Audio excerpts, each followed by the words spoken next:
let's continue on, while trying to ignore the lingering sign that I used an invincibility cheat. You know, what the worst part of that is? Immediately after I completed this playthrough where I cheated, I recorded a session where I did it all on easy. I found more upgrades, completed the game faster, could beat all the bosses cleanly, but it was so clean, so easy, that it was actually rather unmemorable and I couldn't find it in me to actually comment on it. Hold on, is the invincibility cheat still on?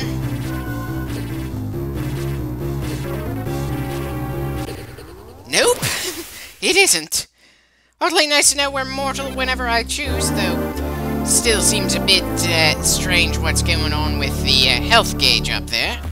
And while I certainly feel guilty for having to use that cheat to beat Mother Brain, the fact that the easy mode run, I didn't play any better against that particular boss, even if I had more ammo and extra energy tank or two, just yeah, something wasn't working there. If I had fought on normal the way I managed to beat her on easy clean, I'd have still lost over and over again. As much as I appreciate challenges, the fact that outside of the boss fights in the section where Samus doesn't have her armor, the game doesn't feel especially challenging. And that means that every boss fight feels like an absolute difficulty spike when the rest of the game doesn't really punish you all that badly for doing things poorly. At best, it just softly reminds you at times to make sure you remember how to jump and land or that sort of thing.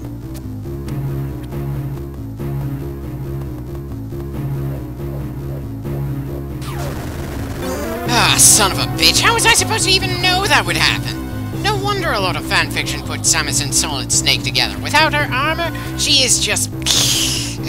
It's like a whole new game when we lost the armor, and it's very unforgiving.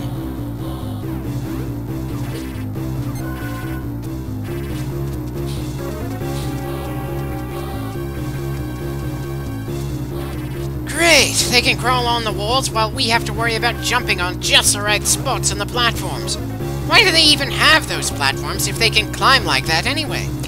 Of course, that also raises the question of just what these small passageways we crawl through are supposed to be. They don't seem to be pipes. Okay, since that isn't one of the purple-colored chips, I assume it's gonna be important. Like maybe being our way off the planet.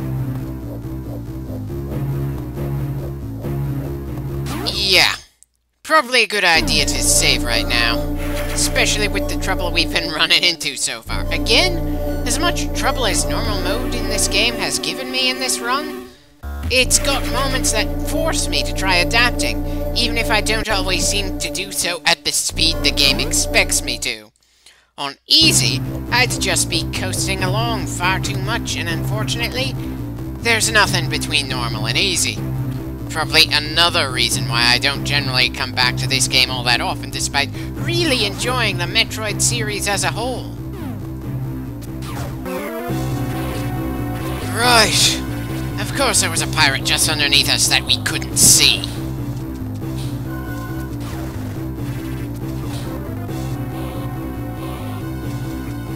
Yeah. Definitely no surprise they're pretty much all over the place, considering this is their mothership. Though I am happy to learn that they can accidentally kill each other. I don't think I ever see anything like that in any of the other 2D Metroid games.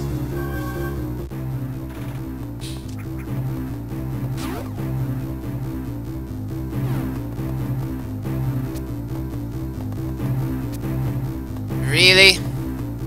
Moving spotlights? That would make sense as an obstacle if we were Spider-Man crawling up a wall, but not Samus inside of a ship trying to jump to higher platforms. And great. Now my brain is thinking of the game Maximum Carnage. I don't really have anything against it, in terms of thinking it's a bad game or something to that effect. I was just never a fan of the Streets of Rage style of beat-em-ups. Hell, I kind of felt guilty for not enjoying that game as a kid. Just like I felt guilty for not enjoying the Ninja Turtles games on the NES as a kid. I'm not even sure what it is about that genre that prevented me from really getting into it. Hell, the only real fond memory I have of that style of game was when I was playing Maximum Carnage and learned that we get to play as Venom. And that spark of enthusiasm died as soon as I figured out Venom was barely any different from Spider-Man in that game. Right down to the fact that we never explicitly killed any of the thugs we ran into in the street. I know. I should probably be paying more attention to what's going on in this game right now, not talking about another game that I'll probably never LP at all. Unfortunately, stealth in this section essentially translates to more strict platforming. And as I have more than proven through the first death in this game, and our failures against Mother Brain, platforming, especially precision platforming, is not in my skill set. I'll probably get better through sheer brute force as we continue going through the 2D Metroid games, but it is most certainly not a talent.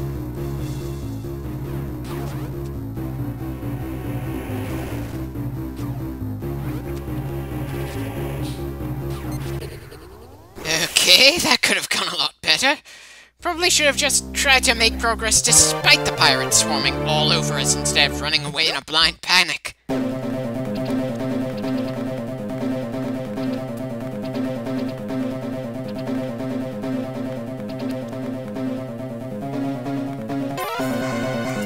Right. Too much to hope I'd be able to avoid setting it off this time. I swear, up to the point where we deal with the Metroids, it feels like a pretty fun ride for me, even in this difficulty in this game. Everything from Mother Brain to when I regain the power suit, I just get ripped to shreds, repeatedly, and in such a way that I almost get the sense that the game is saying, how dare you get this far with so little skill.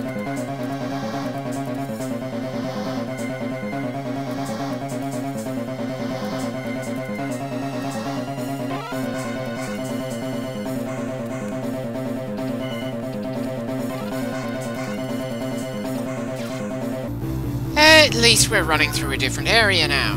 An area with a hiding spot where the enemy isn't going to bother looking, so things should calm down for a bit.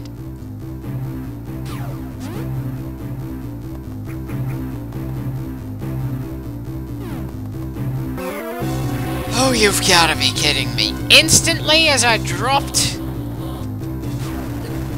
And we've got more hiding inside the walls. Hell, we were killed just as we were dropping without stopping at all. How in the hell am I supposed to react to that?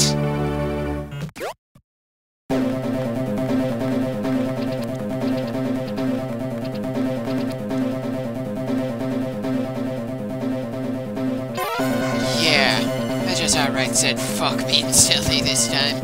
I'm hoping I don't get frustrated enough to turn the invincibility cheat on again, but since I've already used it once, it's not quite as shameful to use it again in the same game and the same playthrough. Yeah, really hard to give a damn about staying undetected when we get discovered the instant we drop down in this room. We're about 2 steps away from hearing the Benny Hill theme as we're being chased around her.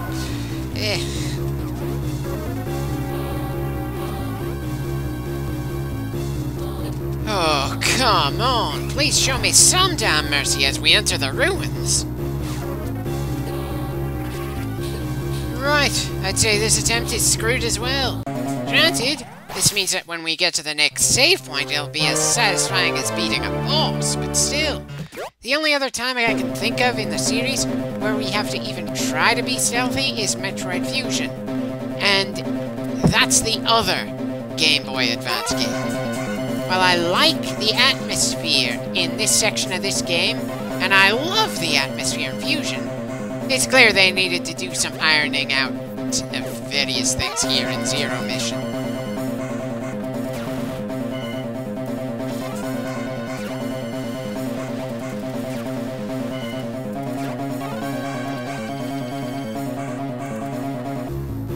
And we're back to the area we died before. Only without taking as much damage to get this far.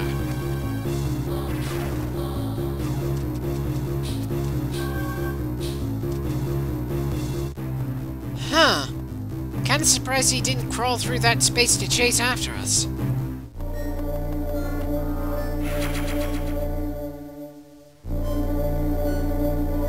That save point is such a godsend. Here's hoping the road to the next save point is going to be a lot smoother than the one to this one. As a side note, it's nice that this game shows that the Zero Suit isn't just a skin-tight outfit to show off how sexy Samus could be while avoiding showing a lot of skin. Not that you can really see sexy when seeing that particular kind of 2D sprite. I'm just remembering back when Super Smash Bros. First introduced the Zero Suit, and people were going, they just did that for sex appeal when Samus always stays in her armor in missions. Personally, I always chuckle at those complaints, since pretty much especially doing well in any of the games let you see pictures of her in a lot less clothing, even if the series was never crazy enough to outright show a Samus nude. Besides, when I went through Zero Mission, I thought the Zero Suit was essentially like the plug suits from Evangelion, or a similar type of suit from G Gundam. A full-body suit meant for more quickly and efficiently transmitting the thoughts and body motions of the user to the larger suit they are inside of. And even these days, I'm pretty sure that that's one of the main purposes of it. But Zero Mission kinda gave me the sense that it's a backup system, since the Chozo suit is very much prone to random malfunctions, and for the most part Samus doesn't seem to be able to actually fix it on her own when things on the suit start failing. Sure, the stun gun is absolute garbage compared to the Chozo suit's weapons in every way, even the most basic of them, and the Zero suit doesn't have anywhere near the defensive properties. But if your main tool is prone to failing, and you don't have enough of an understanding to easily fix it, better to have a secondary tool than have nothing at all. And frankly, it's easier for her to carry that pistol and wear that suit underneath the Chozo suit than anything that would be technically better. And I'm pretty sure that the Zero Suit Samus we see in Super Smash Bros. Has taken the time and effort to make herself genuinely combat capable in response to the events of Zero Mission. Though it's a bit of a rabbit hole to try to make anything from Super Smash Bros. Into canon for any of the various series. Sure, the storytelling from game to game in Metroid isn't as tight as it would be for a lot of Western-made franchises, and aside from the story in Brawl, those games have even less of a narrative than the Metroid games do. I just kind of find it funny that I have to ask myself if Super Smash Bros. Is canon, but I completely discount Other M, and I am so glad that it's such a pain in the ass to emulate Other M that it gives me an excuse to never record and actually comment on that particular mess.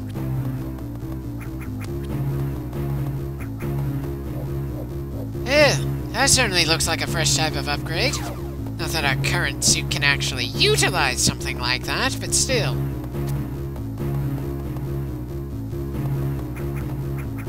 The hell? And is it just me, or does that particular Chozo statue look like it's posed for a swimsuit competition rather than presenting a critical item? I don't think we've ever seen a Chozo statue like that ever again in the series. Of course, we also never see pirates outright grabbing one of our potential upgrades and carrying them off like that. At least not as far as I remember.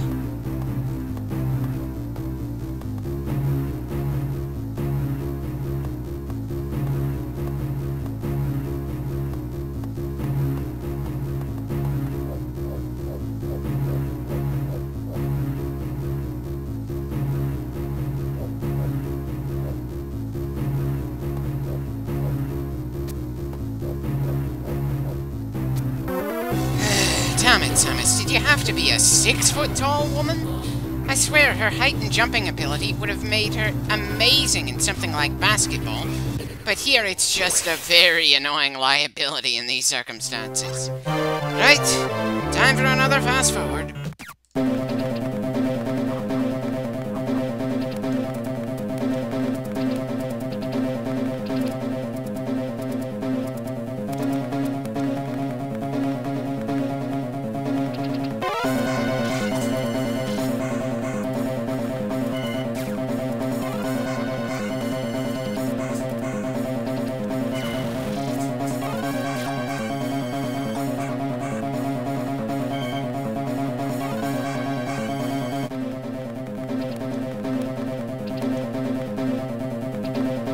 Wait, that was enough to turn off the alarm that time? Just running away in a straight path? Huh. I could have sworn the space pirates were just as fast, if not faster, when it came to traveling along straight lines. Not that I'm complaining, I'll take it, it's just confusing.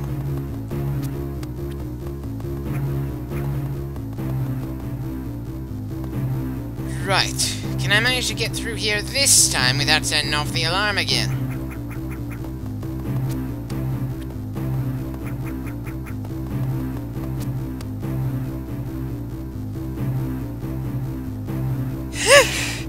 Is it any surprise that games like Mario Brothers and Sonic the Hedgehog never appealed to me as a kid? 2D obstacle courses are pretty rough to me, and being given an explicit time limit when I have a hard time getting from point A to point B in the first place is just asking for me to pull out my own hair in rage. And speaking of rage, I don't know if I should laugh or scream at the fact that Samus sets off this alarm because her toe was poking out at the bottom of where we were hanging. I certainly think I deserve a break after everything else we've had to deal with out here, that's for sure. Sure, I could probably stick another recording session or two into this clip, but this one has been pretty tiring in its own right.